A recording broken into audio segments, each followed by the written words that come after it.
Hey guys, good morning and welcome back to the channel. How you guys doing? Thank you so much for clicking on my video once again. I appreciate all of you.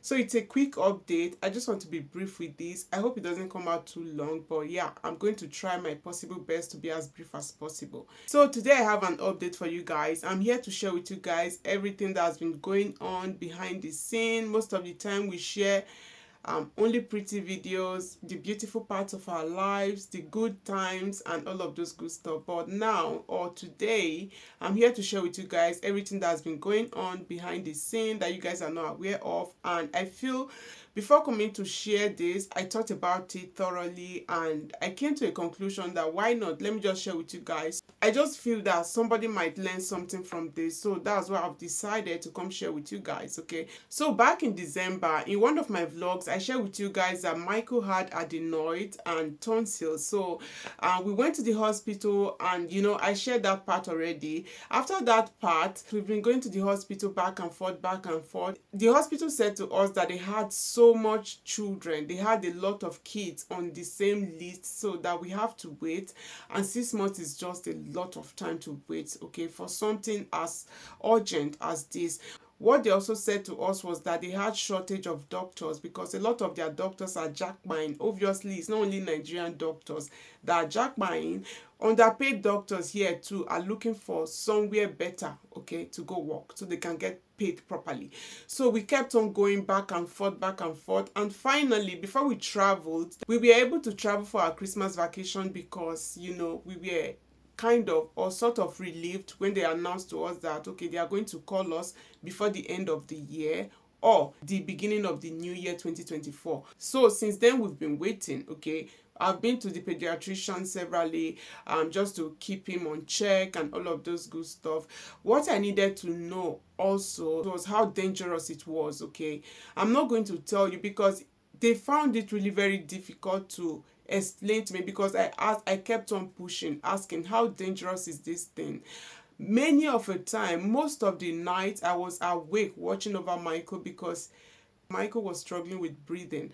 I was just there looking at him, as in my heart was just bleeding, guys. My heart, at some point, my heart was bleeding.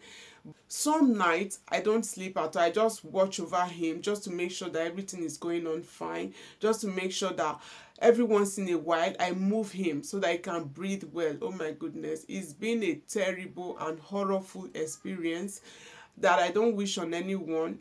Poor him. He's been suffering from adenoids and tonsils since September, guys. It's been since September, and we've been on the list, okay, waiting list. There are a lot of, like the hospital said to us, there are a lot of kids also waiting, just like we are waiting. So obviously they are going to attend to the people that went before us, okay, because every kid is important, okay. But at some point I said no, this is not happening because this boy is finding it difficult. It is, I don't know if this ever happened to you guys, but he struggles a lot, okay, to breathe. We've taken a lot of antibiotics. They recommended antibiotics and I can't remember how many times he has had to take antibiotics. It's been a struggle and we've been on antibiotics for a long time. We stop, we start, we stop, we restart, we stop, we restart.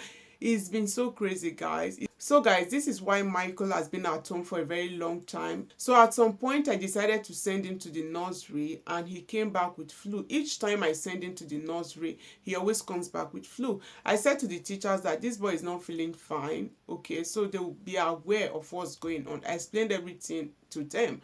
The problem I had with this nursery school is that this boy comes back home every day with his pants dirty, okay, with his trousers dirty.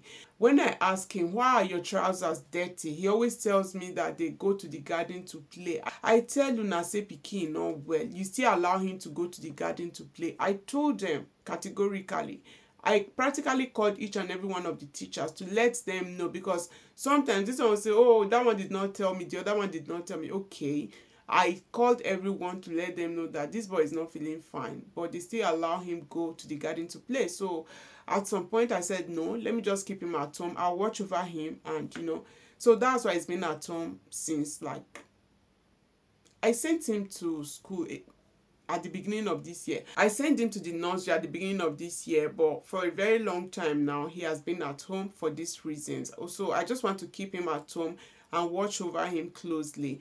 Though he still has the adenoids and the tonsil, but with the help of the antibiotics, he's able to breathe a little bit better. We've taken the antibiotics like 5 times now since September, and so he's feeling better. It's not like he's feeling better. The breathing, I don't know what they call apnea. If I remember it, I'll put it on the screen. Apnea is when they just seize their breath. They don't breathe, okay? They just seize the breath. You have to constantly shake them or move them so that they can start breathing again. So it's just been a struggle, a very hectic and stressful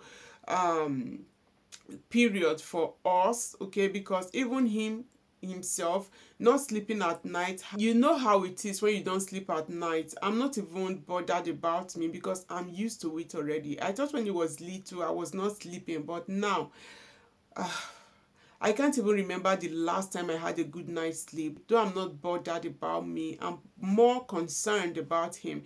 Even him himself, he's been deprived of sleep because, it is, I don't know how to say this.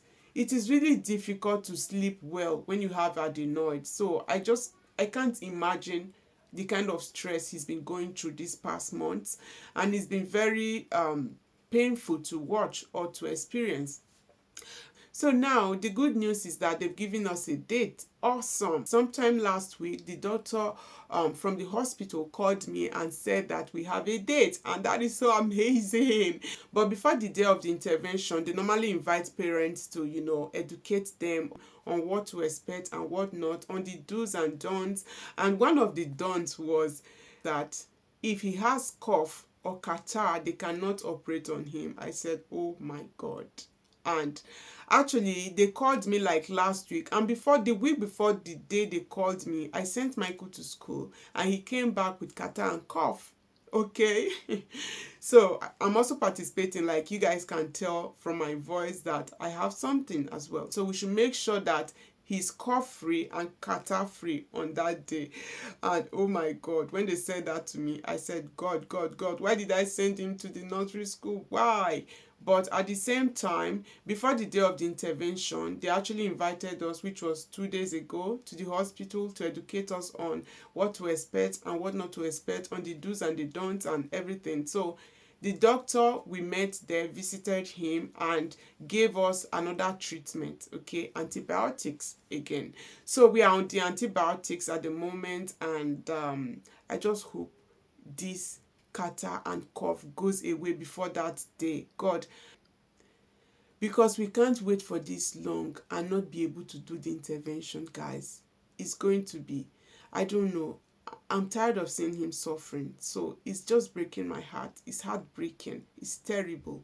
He feels okay during the day, though you can still hear him breathing heavily.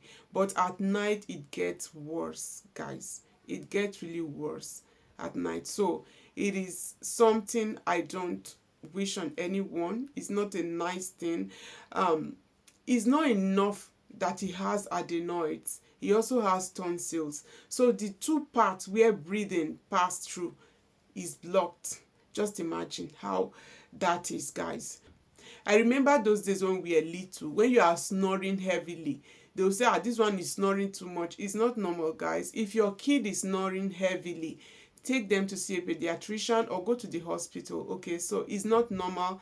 So those are one of the symptoms of adenoids, okay, or tonsil. They breathe heavily or they snore heavily when they are sleeping, okay, at night or during the day or anytime they are sleeping. I hope everything goes smoothly. We need your prayers, guys. Pray for us. I pray the intervention goes smoothly and that everything ends up without complications, without any issues, without any problems, okay? So the second update I'm here to share with you guys is that the kids are going on vacation with their school, okay? Both the primary school and the secondary school, Andrea's class and Linda's class. So both of them are going with the school for an excursion. They are going for ski. They are going to the mountains to ski, okay? Though they are not good with ski, they insisted so much that they wanted to go. What do I know? Does your kid beg so much? My goodness, the way they will beg you, please, I want to go. My classmates are all going. Oh, I want to go. They don't know how to ski, but they insisted so much that they want to go because their friends are going. So this Valentine, they are going to be away. This is the first time they are staying out all by themselves for 3 days. Oh my god, I don't know how I'm going to feel, but it's an experience. Let them go and experience it. It's going to be their first time because they don't know how to ski. The first question I asked them was, do you know how to ski? Why do you want to go for ski if you don't know how to ski? They say there are teachers that are going to teach them, so they are going with they are going with all of their teachers and their classmates. Okay, both the primary 5 and the GSS 1. Okay, so all of them are going for the ski. So I, Hobby, and Michael are going to be home alone, and I don't even know how I'm going to feel letting them go like that. I've never ever let them out of my sight except when I go to give birth. That's the only time. I don't have a choice. But this is the very first time. If it was for me, I swear they will not go that excursion. If not for me, they will not go that excursion, no, because I don't know. Anything can happen, you know. But anyways, fingers crossed. I'm not going to worry my head too much over this. I'm just going to pray for them, and that's all. So before I forget, happy new month, happy lovers month, happy Valentine's month. Yeah, so it's a beautiful month. A lot of people look up to this month like their birthdays because of gifts. Because of gift, a lot of people look up to February. Oh my god. Yeah, so anyways, happy new month, guys. Yeah, I hope it's going to be a beautiful month for every one of us. January was so fast. It went off just like that. A lot of activities, a lot to do. When you have a lot to do, time flies. You just be asking yourself, how are the days flying like this? When did we start the new year that we are already in February? But anyways, we thank God for life, for health, and everything. So somebody was asking me on my last 2 vlogs, the name of my handle on Instagram and on Facebook. I have 2 accounts on Facebook. One account is the normal account, okay? The second one is a page. The account is Laviv. Just like my YouTube channel's name, you can't go wrong. Laviv. Just spell Laviv 2 times, okay? And you get the account, okay? Then the page is just Laviv, okay? That is the name of the page. Then on Instagram, my handle is Laviv_24. Okay, let's be friends there as well. Follow me there and we'll be friends. We'll catch up there as well. Okay. Thank you guys so much for watching. I truly appreciate you guys. You guys are amazing. You know already, right? Of course you do. Thank you. See you guys in my next one. Bye, guys. Bye.